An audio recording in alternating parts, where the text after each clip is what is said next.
Ready? You ready, Ben? All right, ready to go, Lydia Ko. We are here with Lydia Ko.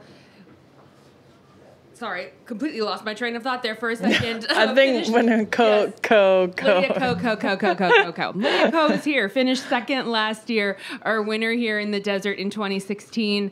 Lydia, before we look to this year, I want to talk to you about that awesome round of 62 you had last round here last year to tie the tournament scoring record.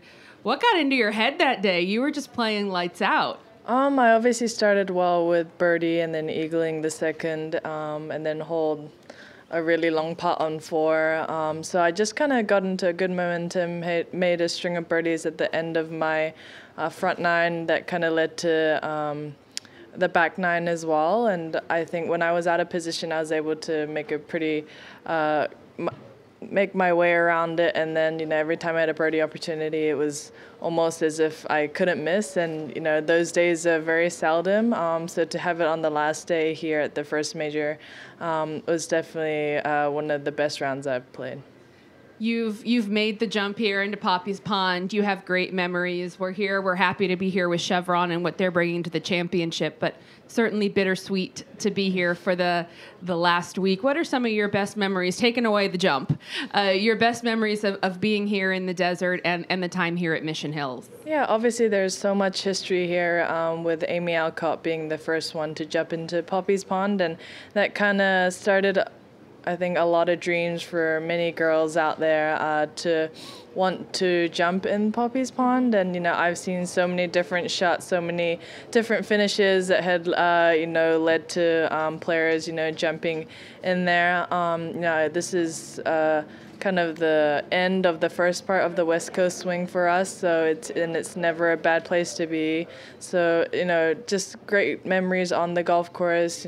Get to know some of the members around here as well. So I just like it here, and I think the people here, even when I use the gym, they're excited that the LPGA is here, and that's always nice to come back to a place where the members and the people of the area are excited as much as we are.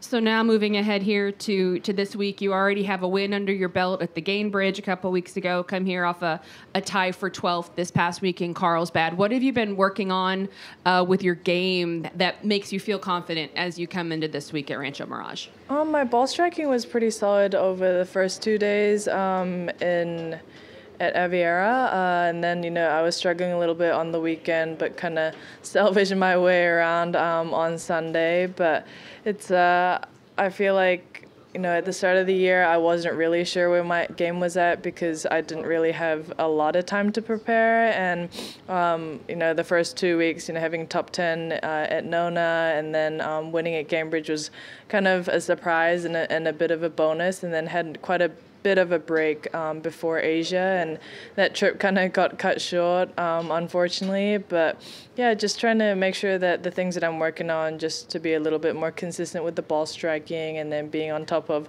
the short game. So trying to cover all the basics of things. Why do you call the win at Gainbridge a surprise?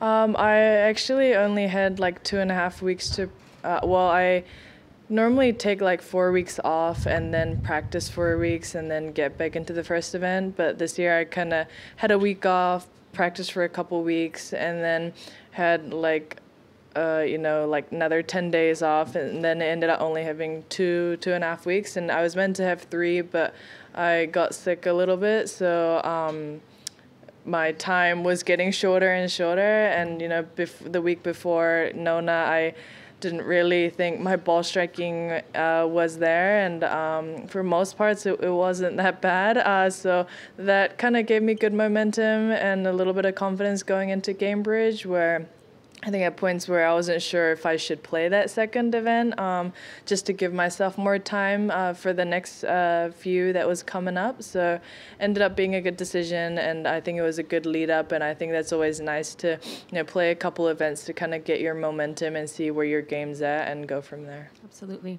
We'll open it up for questions. Reminder to everyone on Zoom, if you have questions, please let me know in the chat. I'll turn around. Who wants to go first? Beth Ann, you're closest to the microphone. Go ahead. Go first. Hey, Lydia. I know COVID kept you out of Saudi Arabia. How did that impact you physically? I didn't have like a lot of symptoms. It kind of came more during when I was in quarantine, but it was very mild. But when I did test negative, I just had a little bit of breathing issues, and I felt like I had never seen the gym before. I was walking 30 minutes and my mask was completely drenched. It was really weird, and I normally run and try and stay on top of my workouts, and I felt like I had not done any of that, which was weird. I was just doing my laundry and totally out of breath, which is not what should happen normally. So yeah, I hadn't had COVID before, so not that I know of. So I didn't know like how it would affect me, but I think I got off pretty mildly for most parts. But I just felt like physically I needed time to kind of slowly get back into getting ready for this swing of events. When did you start to feel your energy level get back to normal? I think like a week or so after. I tried to do little workouts, but then, not get too crazy just to make sure that I'm not fatiguing myself more, and just having enough rest. And I think in about a week or so, it was a lot better. Were you quarantining in Orlando or? No, I was quarantining in Singapore. Oh, I tested positive in my exit test going to Thailand. Thailand, yeah. Gotcha, okay. And so, switching gears for just a second, the traditions of this event, are there any that you really hope carry over into Texas next year? The biggest thing about this event is Poppy's Pond, I think. Obviously, we've had multiple different sponsors that have sponsored this event, and I'm sure, I'm going to miss, the tradition of that, and, every year hoping to be the one that gets to make that leap. But at the same time, I referenced it earlier, like when KPMG took over the LPGA Championship, everybody was sad because there is so much tradition and so much history at that event. But what KPMG has done to that event, they've upgraded on every level to the golf courses we play, the hospitality, and I think sometimes it is hard to take that step, but hopefully, and I'm sure Chevron will do that, and will make it an even better tournament that for the future generations and for us playing, it will be a tournament that we're excited to play, and so there's pros and cons to everything, I think. Yeah. Thanks, Beth Ann. We'll go next to Larry. You've won here. You hold the course record here now for single round. What is it about the golf course that works for your game so well? I think my game, last year, was very different to when I won here. I'm hitting it a lot longer off the tee the last couple years than when I played and won in 2016. So, and the course has changed too. I think in the last couple years, they've brought the fairways in and grown the rough a lot more. So I think the course and just how I play is a little different. So it's kind of hard to compare it in that aspect, but it's so important to be on the fairways here because the greens are pretty firm as well, and the rough are quite juicy. So to kind of be on the fairways is going to be a huge advantage. And I'm sure that the days that I played well, I did that well, and then was able to putt and take advantage of the times that I put myself in good position. When you won here, you laid up on Sunday on 18 and hit that wedge into, a foot. The last couple of years, not many people have tried for that green because the backstop's gone. Is there a situation where you would say, I'm going for that green in two as opposed to laying up? I went for it a couple years ago when we played in the fall, and I hit a hybrid to 15 feet.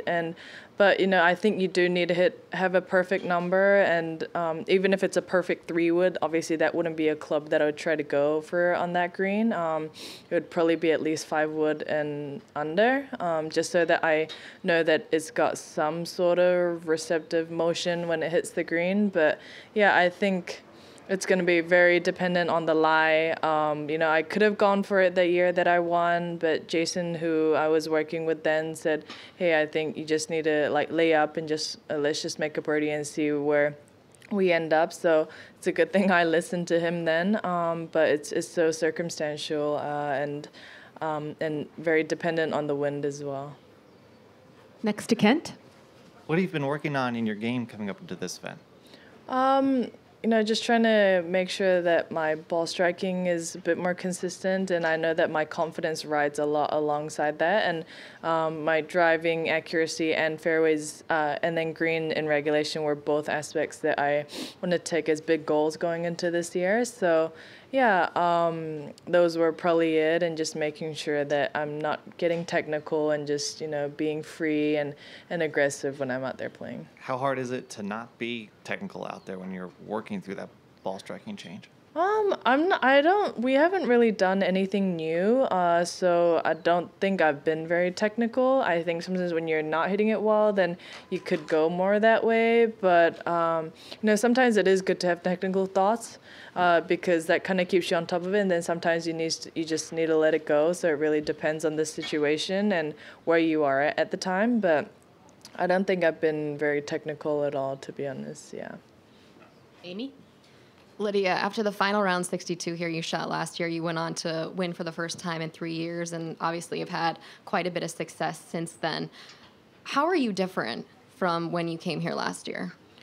I was playing really well leading up to this week, and I started off the week well and then just had kind of okay days on Friday, Saturday, and then obviously a really good day. And I think I fed off the momentum from this week into Hawaii, and it was also a golf course where there were going to be some more birdies, so it's good to see that after the week that you had, because you just don't want that 62 to be like a one-off thing, and you're never going to see that again. And I think one of the positives of my season last year was I had a lot of low score finishes on the last day, and I think it was kind of proof that, hey, you never know until the very end. And I think Hawaii itself, gave me the confidence to say, hey, I can be back in the winner's circle. And, when you're there once, you feel like that's within reach again and again. And at the end of the day, all I can do is put myself in contention and put myself there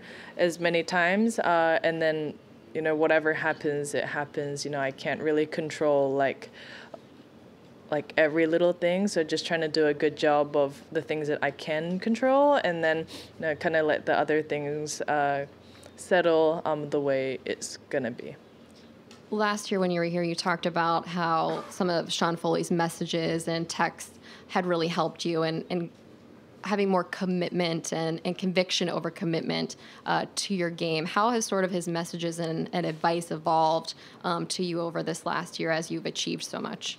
Yeah, I think one of the big things he said is just because I win an event, it doesn't make me a better person. It doesn't, just in that split second, it doesn't change who I am. And yeah, I'm sure at that moment, I'm excited and super happy about it, but I think that's why he has kind of helped me to never get too up or never too down. And yeah, when you do play well, it is something to celebrate, but at the same time you got to keep working on the things that needs to be good, because you're not just playing for that one event, there's also another one. And I think when he came out to Pelican after I won in Saudi last year, people were like, she just won, what are you guys working on? And no, we're not just trying to win or do well at this event, we're just trying to see the big picture. And that's something that he said this morning as well. So I'm trying to get better in increments, and hopefully to be more of a consistent player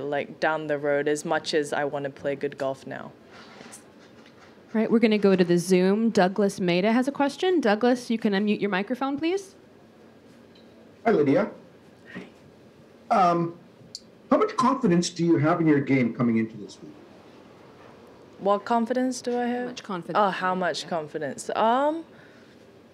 I guess confident. I think there were some goods and some bads from last week, but trying to take the positives. I didn't hold many like birdie opportunity putts last week, so hopefully a few more will drop here. And the course is in such good shape that I feel like as long as I play solid golf, you're kind of gonna play like what you're gonna get is gonna be a pretty true testament of like how you're playing.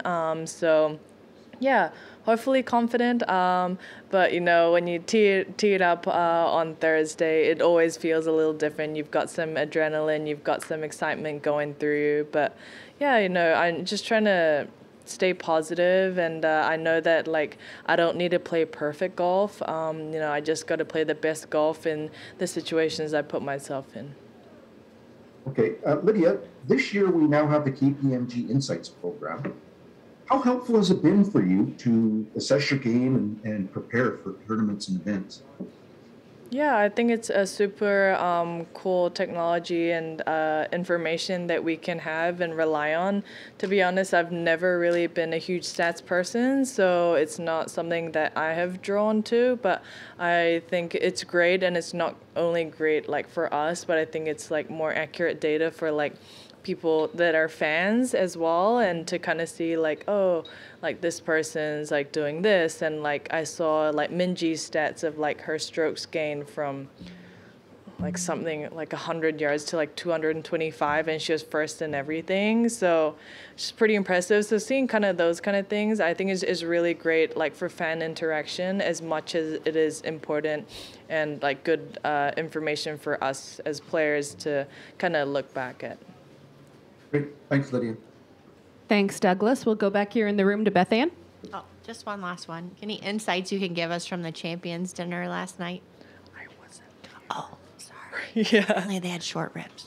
Oh, I did see that it was Chef Thomas Keller. Yeah. And that I was very jealous, actually. Yeah. After, yeah. Well, we'll wrap things up and just say, again, last week in the desert, what are your, I hate to use the word expectations, but what are your goals as you come into this last week here at Mission Hills? At any event, I think a top 10 would be nice, especially this one being the first major of the year. I think the more times you put yourself in contention, especially at these big events, you're able to feed off on that and feel like, you keep doing it, and then that door will like open and that time will kind of come. So yeah, just top 10 would be great, but just enjoying my time out here. I love playing on the West Coast, so it's just another good reason to be out. Awesome. Well, thanks so much, Lydia. Good luck this week. Thank you. And to everyone on the Zoom, we've got Jin Young stepping right in, so give us just a second.